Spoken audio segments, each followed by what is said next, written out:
Hello Commander players, this is Jumbo Commander, and we have a new deck tech for you. It's 5-color God Tribal.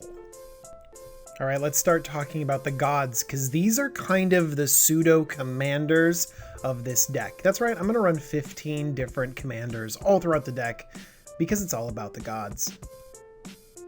First up, we have the monocolored gods, Erebos, Heliod, Nylea, Perforos, and Thassa. Now, these guys are great. We see them all over the place in Commander. The problem is when you pair them up with each other, they're pretty useless.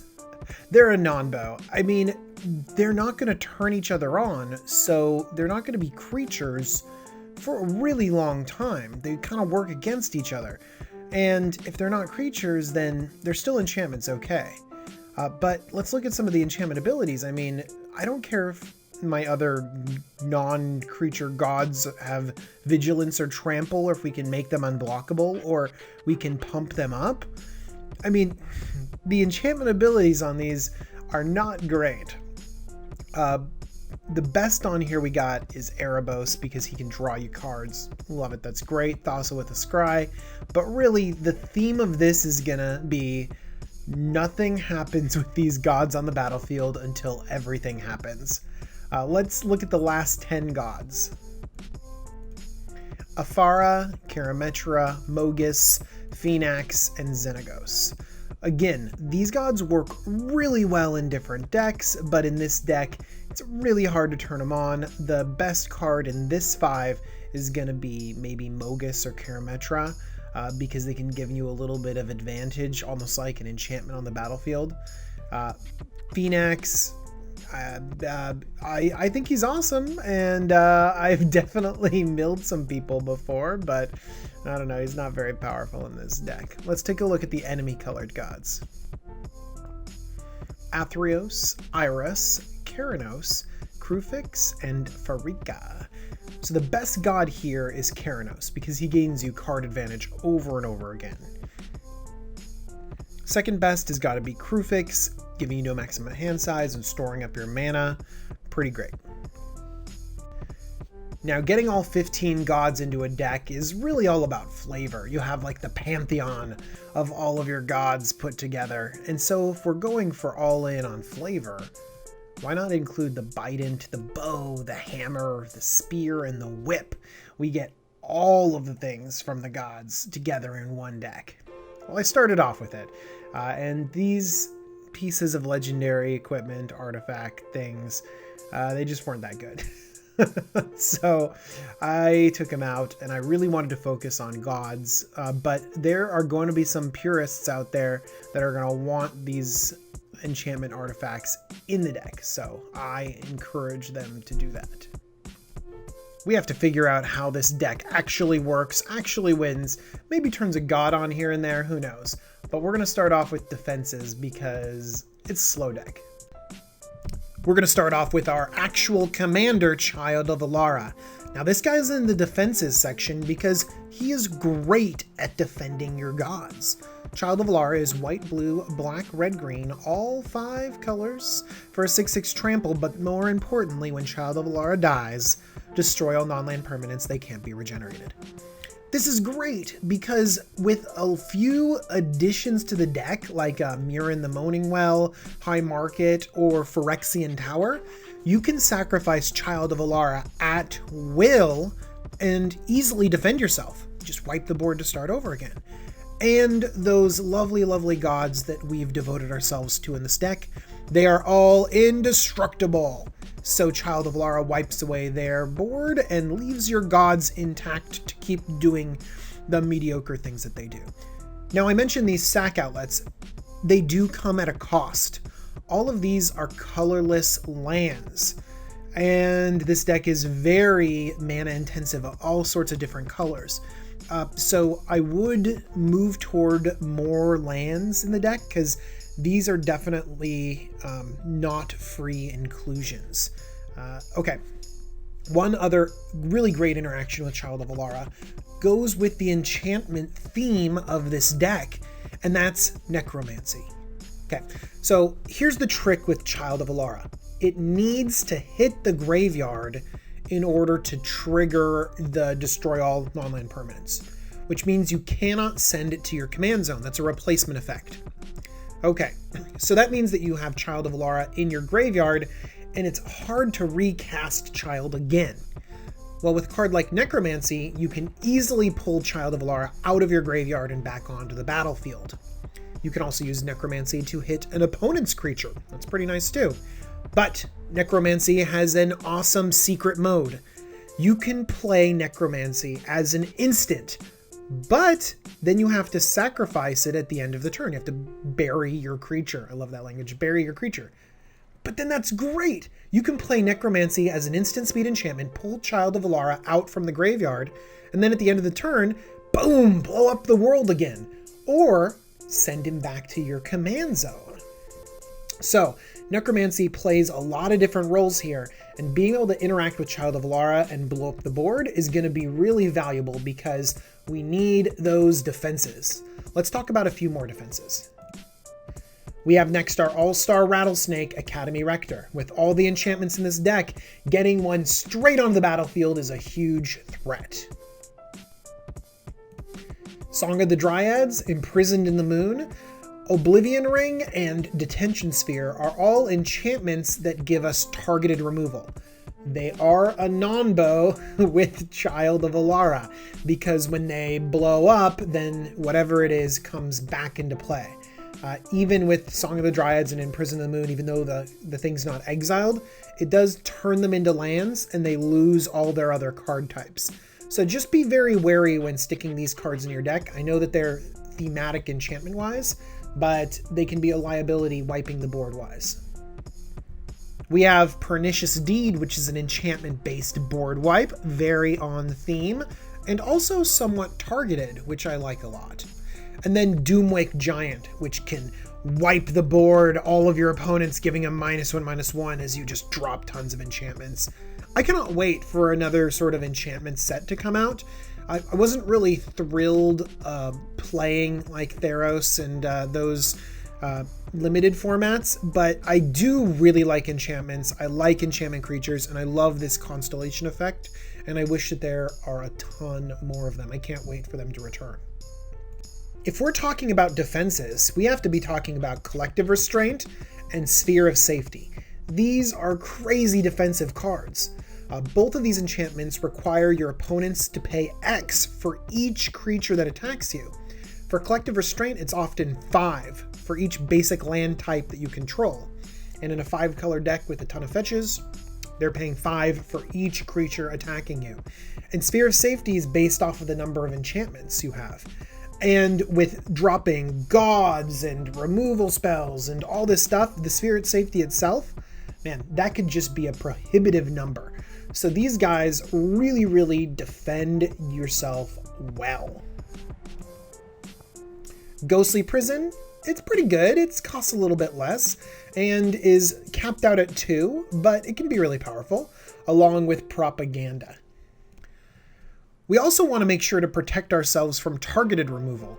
So Privileged Position that gives all other permanents hexproof, and Sterling Grove that gives all of your other enchantments Shroud can work really well together, making it very difficult for your opponent to target your enchantments. Also, if someone happens to target Sterling Grove, you can sacrifice it and get the enchantment you need right on top of your library. Enchantresses is a common word for drawing cards based off of enchantments.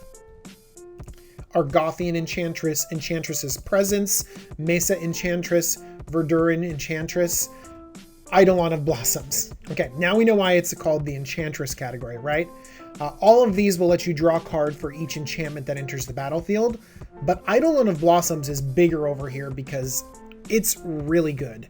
It triggers itself, which is really important because I want a relevant creature that replaces itself immediately. And I'm totally fine paying 4 mana for a 2/2 that also draws you a card. So Eidolon of Blossoms is my choice, being an enchantment herself, itself, spirit self, whatever. But also giving you that card draw. We got a little bit more card draw in Sylvan Library, excellent enchantment-based card draw, and Phyrexian Arena, drawing you a card every single turn.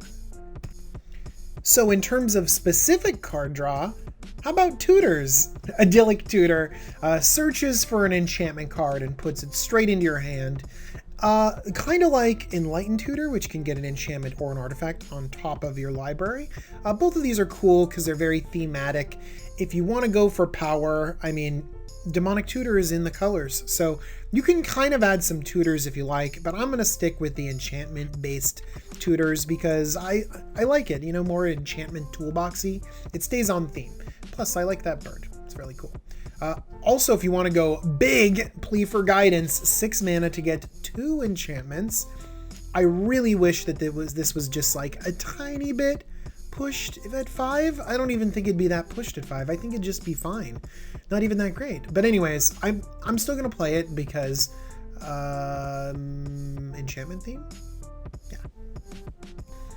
One of the best card draw enchantments is Rhystic Study. This card will tax your opponents, or you'll draw cards. And no matter what mode is great in this deck.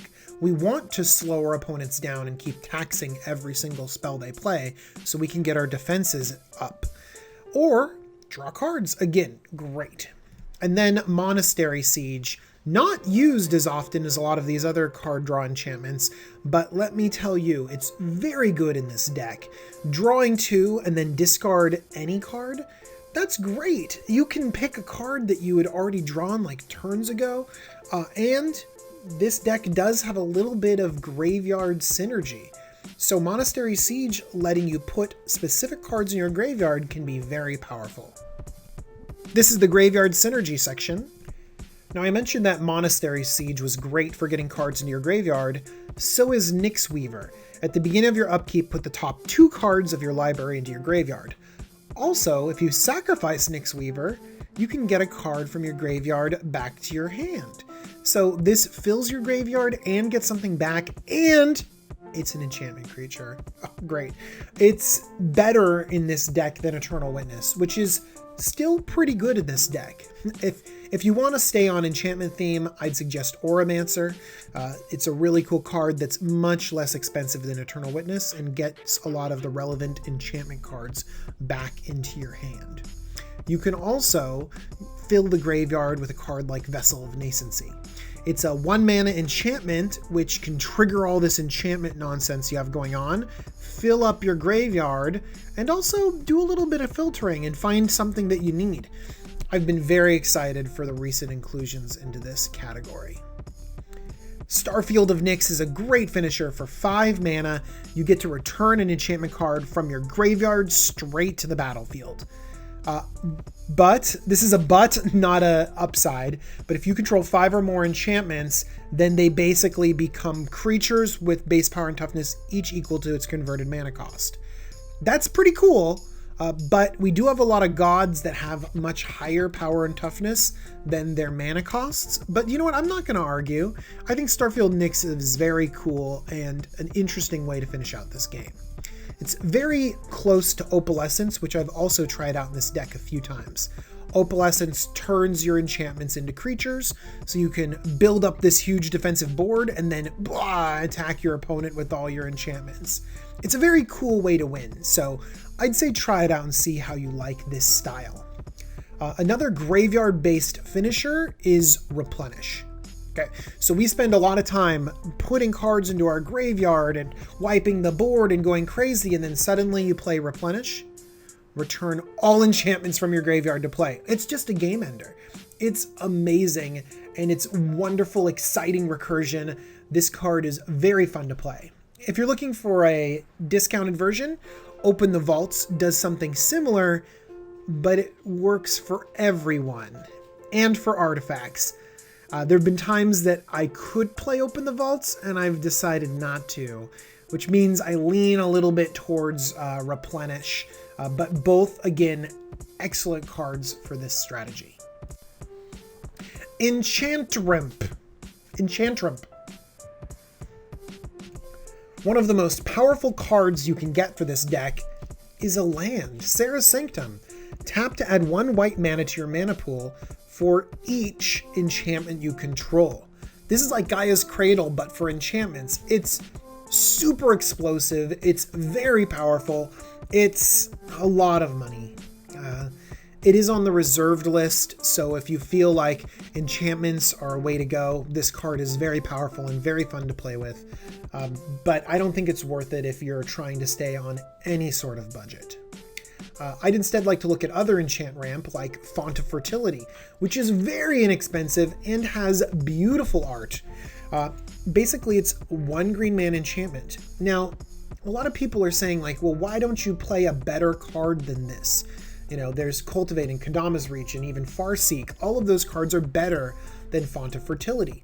But Font of Fertility is an enchantment, and we can't overestimate that. The ability to play this and then draw a card, or Doomwake Giant someone, or bring this back from the graveyard later is very powerful. So don't underestimate the enchantment-based actions like removal, enchantment-based ramp. It's less efficient, but more awesome. And on theme. Courser of Kruphix is an enchantment creature. I love these guys, but it lets you play lands off the top of your library, giving you card advantage, which is great. And Herald of the Pantheon can reduce the mana cost of your spells. I don't play Herald of the Pantheon because I figure my deck is slow enough. I don't need to sort of ramp these things out, but I could give them a chance. I also like the gaining 1 life. It gives you more longevity, even though it's only incidental life gain. Mana Reflection is very powerful enchantment-based ramp. It's expensive, 6 CMC, but if you tap a permanent for mana, it produces twice as much of that mana instead. This is very different than many other mana ramp enchantments that you've seen around. This can take a Soul Ring that will tap for 4. A Signet, you'll put 1 mana in and it'll tap for 4. If you have a bounce land, this will also tap for 4. I mean, compare that to something that's very powerful, Mirari's Wake.